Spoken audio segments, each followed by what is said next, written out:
औज़ुबिल्लाहिमिनश्शैतानिर्रजीम बिस्मिल्लाहिर्रहमानिर्रहीम अस्सलामु अलैकुम वरहमतुल्लाहि वबरकातुहू।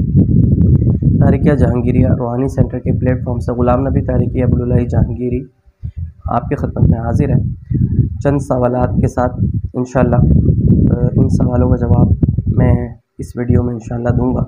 कुछ सवालात मेरे पास जमा हो गए थे तो मैं इंशाअल्लाह उनका जवाब आपको इस वीडियो में दूंगा। सबसे पहला सवाल हमारे पास ये है कि हम जो रोज़ अपने वज़ाइफ की मदामत करते हैं तो उसको हम अपने बुज़ुर्गों को या अपने जो मरहूमीन हैं उनको इसाले सवाब कर सकते हैं या नहीं कर सकते। बिल्कुल आप इसाले सवाब कर सकते हैं और इसका कोई ऐसा मसला नहीं है। आप बिल्कुल अपनी मदामत जो रोज़ाना करते हैं उसको आप इसाले सवाब कर सकते हैं, बुज़ुर्गों को भी और मरहूमीन को भी। ठीक है, तो एक सवाल ये हो गया। अच्छा, एक और सवाल हमारे पास ये था, दूसरा सवाल ये है कि 21 दिन या 11 दिन में जो जैसे किसी अमल की हम ज़कात अदा करते हैं, हम जिससे भी इजाज़त लेते हैं वो ये कहते हैं कि इस अमल को आपने 21 दिन में करना है या 11 दिन में करना है। तो इनका पूछने का मकसद है कि 21 दिन या 11 दिन का अमल हम 3 दिन में कर सकते हैं या नहीं कर सकते। मतलब 3 दिन में कर लें, उसकी 3-4 नशिस्तें करके उसको 1.25 लाख जो है वो हम जल्दी पूरा कर लें। तो आप देखें, इसका जवाब आप ये है कि जो आपको इजाज़त दे रहा है वो उस अमल की तरतीब जानता है कि इसकी ज़कात कितने दिनों में अदा होगी, कैसे होगी।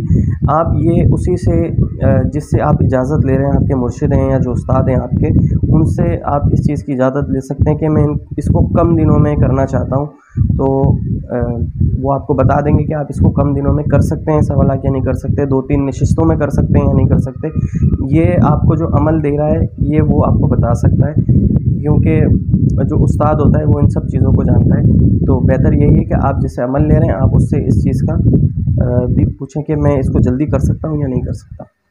अच्छा, तीसरा सवाल हमारे पास ये है कि जब मैं पढ़ाई करता हूँ तो मुझे जमाई उबासी बहुत ज़्यादा आती है। तो इसका जवाब मैं आपको पिछली वीडियो में दे चुका हूँ।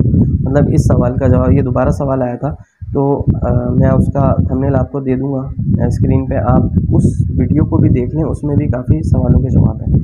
ठीक है। अच्छा, एक सवाल हमारे पास ये भी था कि एक भाई ने सवाल किया कि मैं जब अपने वज़ाइफ करता हूँ तो मैं ज़मीन पे मुसल्ले पर नहीं बैठ सकता, तो इसका क्या हाल है। देखें, इसमें 2 सूरतें हैं। एक तो आप जो डेली वज़ाइफ करते हैं उसकी बात और होती है, वो आप कुर्सी पे बैठे हैं वो कोई मसला नहीं है, आप सोफ़े पे बैठ जाएं, पाक साफ़ जगह हो, बैठें, आप मलामत करें, कोई मसला नहीं है। अच्छा, मसला होता है चिल्ले का। उसमें आपको ये एहतियात करनी है कि बहुत ही ज़्यादा इंसान ऐसा हो जाए कि वो बिल्कुल ही ज़मीन पर नहीं बैठ सकता, तो उसके लिए फिर जो है ना ये रियायत होती है कि वो कुर्सी रखे अपनी, जैसे मुसल्ला बिछाए और कुर्सी रखे, कुर्सी पर बैठ के वो अपना जो जिस अमल की ज़कात दे रहा है बिल्कुल दे सकता है, ज़कात अदा कर सकता है कुर्सी पे बैठ के। लेकिन उसकी एक ये सूरत है कि आपका जो पाँव है, पाँव वो जहाँ मतलब एक जगह पे आपने मुसल्ले पर रखा है ना, तो आपने पाँव अपना उसी मुसल्ले पे उसी जगह पे ही रखना है जब तक आप पढ़ाई कर रहे हैं। ऐसा नहीं हो कि कभी आप पाँव उठा के ऊपर कर लें, कभी पाँव उठा के आप नीचे कर लें, ऐसा नहीं करना। मतलब ये है कि आपको कुर्सी पे बैठने की रियायत तो है, लेकिन आपने पाँव अपना जो है वो एक ही जगह जमा के रखना है। ठीक है, इसकी ये सूरत है। अच्छा, इसके अलावा एक और सवाल हमारे पास ये था कि अगर कोई शख्स जैसे किसी अमल की ज़कात अदा कर रहा है, क्योंकि वक्त एक होता है, जगह एक होती है और मुसल्ला एक होता है, इन चीज़ों की शराइत होती है। तो अगर बिल फ़र्ज़ जैसे कि दूर है मामला, एक तो कराची में है शख्स, वो कराची में कोई ऐसा मामला हो गया तो उसको फिर ज़ाहिर सी बात है वो तो वक्त वक्त जाता है और आ भी सकता है, उसमें कोई मसला नहीं। एक मिसाल के तौर पे वो कहीं दूर जा रहा है, पंजाब, बलूचिस्तान वगैरह, जो दूर का सफ़र है, उसको मैयत हो गई, उसको जाना ज़रूरी है। उसका हल फिर ये है कि वो जाए और अपना मुसल्ला साथ ले जाए। ठीक है, तो अपना मुसल्ला साथ ले जाए और वक्त की पाबंदी तो ज़ाहिर सी बात है वो कर ही सकता है।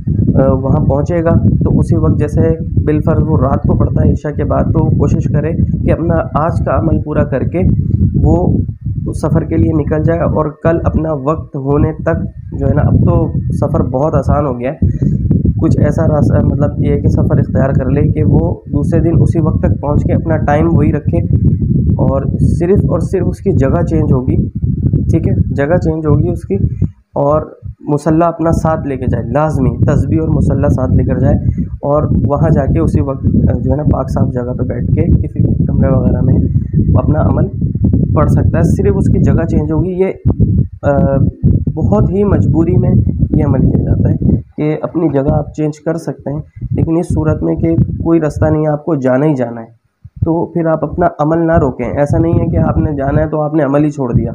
अमल नहीं छोड़ना, ज़कात अदा कर रहे हैं करते रहें, मुसल्ला साथ ले जाएं, अमल नहीं छोड़ना। अमल छोड़ेंगे फिर रुजत का शिकार होता है। अच्छा, इसमें एक और सूरत है, इसमें एक और सूरत ये भी है कि अगर बिलफर्ज किसी शख्स, जो कोई शख्स है वो 10 बजे बैठता है पढ़ने के लिए, ठीक है, अब उसको 10 बजे कोई ऐसा मसला हो गया है कि वो 10 बजे नहीं बैठ सकता, उसकी मजबूरी हो गई है कि वो 10 बजे नहीं बैठ सकता, वो 10 से लेके 12 बजे तक पढ़ता है, ठीक है, 10 से लेके 12 बजे तक वो अपना अमल पढ़ता है, तो वो क्या टाइम चेंज कर सकता है या नहीं कर सकता?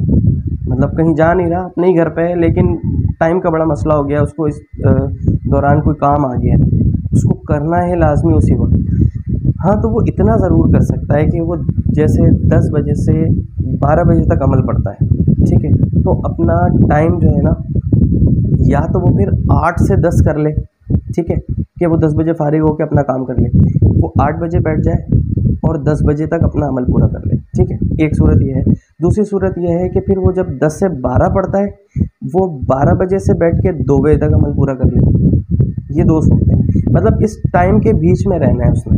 अगर वो 10 बजे पढ़ता है तो आप गौर से समझ लें इसको, तो 12 बजे अमल पूरा करता था, या तो वो शुरू अपना पहले करे और उस टाइम तक मिला दे जब वो शुरू करता था, ठीक है, या वो उस टाइम से शुरू करे जिस टाइम पे वो एंड करता था और दूसरे टाइम तक वो उसको एंड कर दे।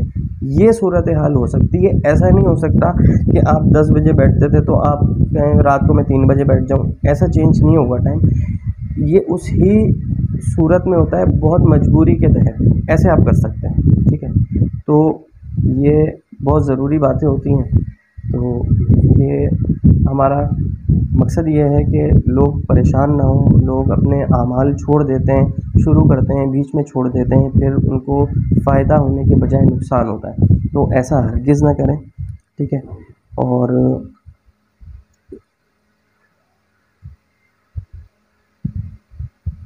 अच्छा, एक भाई ने यह सवाल किया था कि जैसे हम कोई नक्श लिखते हैं और उसको उसकी ज़कात अदा करने के बाद हम उसको दरिया में डालते हैं, आटे की गोलियां बना के डालते हैं, तो क्या हम आटे की गोलियां बना के ही डालें या सिर्फ नक्श भी डाल सकते हैं? तो नहीं, ऐसा नहीं करना है आपने, नक्श के साथ आटे की गोलियां बना के ही डालनी है उसमें, ठीक है।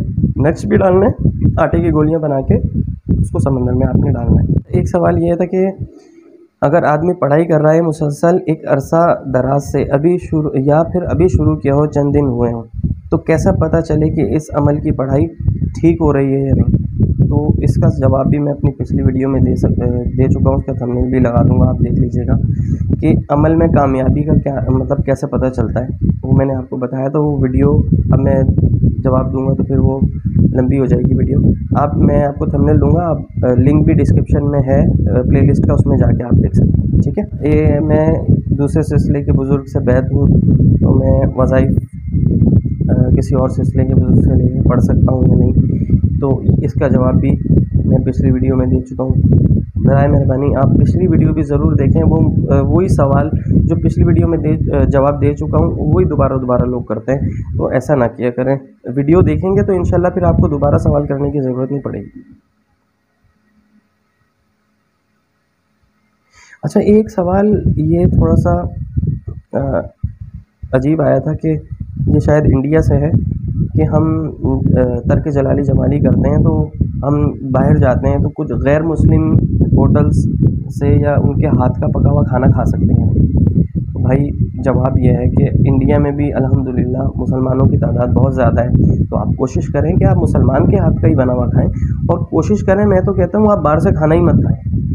आप ऑफिस जा रहे हैं, आप कहीं जा रहे हैं, आप कोशिश करें, आपके घर वाले होंगे, आप उनसे कहें कि मुझे कुछ खाना बांध के दे दें, मैं सफ़र में हूँ या ऑफिस जाता हूँ या कहीं भी, तो अपने घर से खाना लेके जाएं। आपको बाहर से खाने की ज़रूरत नहीं। अब एक मिसाल के तौर पे मैं आपको मिसाल देता हूँ। आप बाहर जाते हैं खाना खाने के लिए, ठीक है। अब पाकिस्तान में तो हमने ऐसा देखा है, मुझे नहीं पता इंडिया में क्या होता है, कि 5, 6, 7, 8 सालन जो होटल पे होते हैं वो एक ही चम्मच से सारा सालन डाल रहे होते हैं, ठीक है। अब एक मिसाल के तौर पे उसी चम्मच से वो गोश्त भी डाल रहा है और उसी चम्मच से वो दाल भी आपको डाल के दे रहा है। तो आपकी नज़र में तो ये है कि मैं तो दाल खा रहा हूँ, मैंने तो गोश्त खाया ही नहीं है। तो मियाँ हुज़ूर मना फरमाते हैं बाहर का खाना खाने को, परहेज़ वाले इंसान को बाहर का खाना खाने का मना करते हैं, क्योंकि वो वही गोश्त वाला चम्मच वही सब्ज़ी में भी लगाते हैं, वही गोश्त वाला चम्मच वो दाल में भी लगाते हैं। तो आपको तो पता ही नहीं है, इस चीज़ की बड़ी एहतियात है। अब कई लोग क्या कहते हैं कि हमारा गोश्त से परहेज़ है, तो हम ऐसा कर सकते हैं कि गोश्त किसी चीज़ में अगर डला हो, बिरयानी वगैरह में गोश्त हो या सब्ज़ी वगैरह में गोश्त डला हो, तो हम गोश्त ना खाएं और वो सालन खा लें या बिरयानी खा लें। तो भाई ऐसा भी नहीं करना आपने। इस चीज़ की भी एहतियात है, जिस चीज़ में गोश्त डल जाए उसको भी नहीं खाना, यहाँ तक कि गोश्त वाला चम्मच भी अगर आप दाल में लगाते हैं वो भी नहीं खाना आपने। इस चीज़ की भी बहुत एहतियात है। तो जब इस चीज़ की आप घर में भी आप एहतियात कर रहे हैं, तो फिर बाहर से खाना खाने का कोई फ़ायदा ही नहीं है, नुकसान होगा आपको। आपको नहीं पता कि वो चम्मच वही गोश्त वाला जो है वो दाल में लगा दे, फिर आपका अमल की तासीर कम हो, आपको जो है ना वो नुकसान हो। और कभी अगर ऐसा हो जाए, इसका जवाब भी मैंने एक पिछली वीडियो में दिया है, कि अगर आप परहेज़ में कुछ ऐसी चीज़ खा लेते हैं जो आपको नहीं खानी चाहिए, तो उसका हल ये है कि अगर आपको पता चल गया है तो फिर आप सदका करें और फिर ये तहिया करें कि मैं अब एहतियात करूँगा, अब नहीं खाऊँगा। इस चीज़ का बहुत एहतियात करना चाहिए परहेज़ में। हिज़्बुल बैत शरीफ बग़ैर ज़कात दिए हाजात के लिए पढ़ सकते हैं या नहीं? बिल्कुल पढ़ सकते हैं आप। उसकी इजाज़त के लिए हमारे व्हाट्सएप पे मैसेज करें, इंशाल्लाह हिज़्बुल बैत शरीफ आपको हाजात के लिए पढ़ने के लिए इंशाल्लाह आप सब ज़रूर इजाज़त फरमाएँगे, ठीक है। अच्छा, एक सवाल ये भी है कि बंदा कुरान पढ़ना आता है, इंसान को कुरान पढ़ना आता है लेकिन तजवीद नहीं आती, तो क्या तजवीद सीखना ज़रूरी है? भाई बिल्कुल ज़रूरी है, आप तजवीद से कुरान पाक पढ़ें। तो अगर आपको तजवीद नहीं आती होगी, आप तलफ़्फ़ुज़ ही सही अदा नहीं कर पाएंगे। बिल्कुल आपको तजवीद आना ज़रूरी है। अब ये कुरान पाक अगर आपको आता है, ये तो बहुत अच्छी बात है कि चलें कम से कम कुरान पाक तो आता है, लेकिन तजवीद भी आप सीखें, तजवीद भी ज़रूरी है। अब अगर आप लफ्ज़ी गलत अदा करेंगे तो उसके मायने ही चेंज हो जाएंगे। तो इस चीज़ का बिल्कुल एहतियात करें, तजवीद बिल्कुल आनी चाहिए। तो ये चंद सवालों के जवाबात मैंने अपनी वीडियो में दे दिए हैं। उम्मीद है आपको पसंद आएंगे और इससे फ़ायदा भी इंशाल्लाह आपको होगा। आपका कोई भी सवाल है, आप टेक्स्ट की सूरत में हमें व्हाट्सअप कर सकते हैं। इंशाल्लाह ताला कोशिश करूँगा मैं बहुत जल्द, मैं कुछ सवालात जमा कर लेता हूँ तो फिर एक साथ ही उसका जवाब दे देता हूँ। तो इंशाल्लाह ताला हम कोशिश करेंगे आपके सवालों के जवाब वीडियो की सूरत में देते रहें इंशाल्लाह, और आपको इसका फ़ायदा होता रहे। मिलूँगा आपसे नेक्स्ट वीडियो में। अस्सलामु अलैकुम वरहमतुल्लाहि वबरकातुहू।